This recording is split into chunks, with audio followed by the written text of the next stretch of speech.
What's one piece of advice you could give anyone listening to this who's going through that in their life right now? Patreon.com/the Walk Off Podcast. $4 a month gets you in there.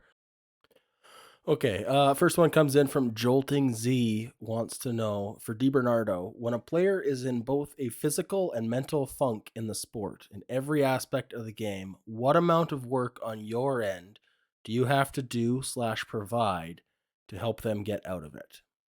Mm. Oh, that's so good. So good. And by the way, over 6 months, and when you're going from April into September, it's likely there's going to be a few weeks in there where maybe a player feels like they're giving away some ABs. That many of the wounds can be self-inflicted, and it's not pitchers getting them out, but it's themselves getting them out, and there's this perceived slump, so to speak. We try to normalize that. I don't necessarily use the word slump. It's actually part of it. It's very difficult to sustain high-level performance through that. So physically, mentally, things are going on for the player. I do think it's very important to hear from players, um, what they perceive is going on. I think it's very important to hear from coaches what they may perceive, because by the way, we've got technical and tactical experts and professors of practice surrounding us. So to get a 360 view of what may be at issue, information is power to figure out where that leverage point is. Often ask a player, stop, start, continue. In your mind, is there anything that needs to be stopped based on what's going on? Is there anything that you may need to start? Because sometimes players start to tinker and want to change at the first sign of struggle. And then we ask, is there anything you want to continue? Meaning, is there a sustain here? In this moment, are you doing the right things? And is it a stay the course moment and you trust your work and trust yourself? Now, sometimes there are hitting and pitching adjustments that are needed, and we'll consult the experts, and then we work through the change that goes with that. And change in the middle of the season is difficult. It is difficult when you've got a person focusing on technique while trying to compete with a dude that's trying to hit it 110 back up the box. That's going to be Yeah. real scary. But a lot of times, Adam, that could be a matter of sustain and stay the course, which is not always what players want to hear when something is perceived to go sideways. One of the hardest things to do for a player is to trust their work and to trust themselves in a variety of situations. If it turns out that the player is feeling stop and start in a major way, and the coaches around them are saying the same thing, chances are tweaks need to be made, and support for those tweaks in the cage, throwing sides, working through the mindset to approach that have to happen. But there's a large percentage of the time that it could be a sustain, and it's a matter of trusting your preparation and bringing great purpose and not getting too hitched to outcomes right away.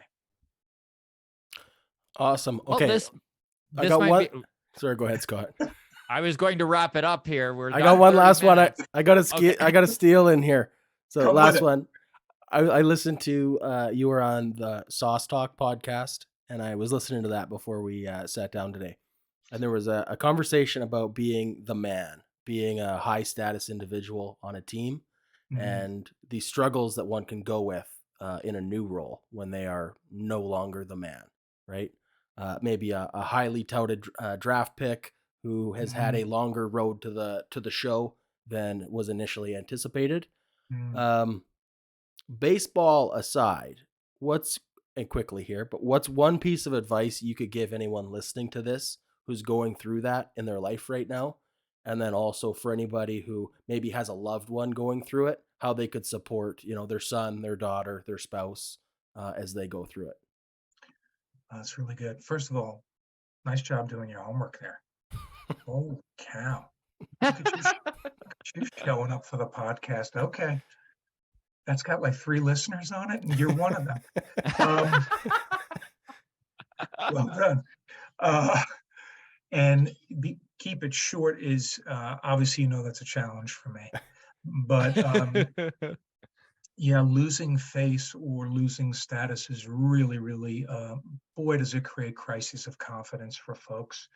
When you come from a circumstance where you are the man of your high status and you enter a new circumstance where now maybe you're starting at zero, or you're really feeling this desire to prove yourself, that is tough. You're living and dying with results. One of the ways we like to flip it is it's not so much proving, but improving.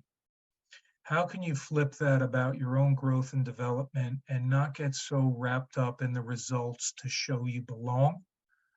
And I think really, really getting crystal clear on what your plan is, and then being able to come get that work every day. I mean, come get the work every day.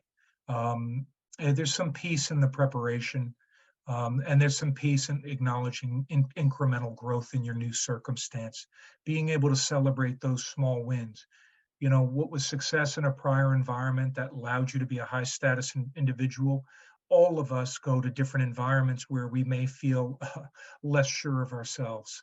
And so a plan, celebrating wins, having an elite support system. And I think the biggest one for us is, you're more than just a baseball player. When someone is totally invested in just baseball, it's burn the boats. This is all I am, and their self-worth is wrapped up in at bats and ERA and performance metrics. Boy, is that going to be a bumpy ride.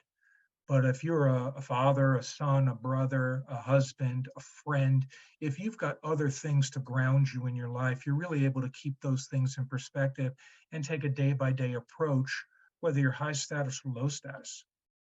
Such a thoughtful answer. Really Thank you so appreciate that. much. That's great. Yeah.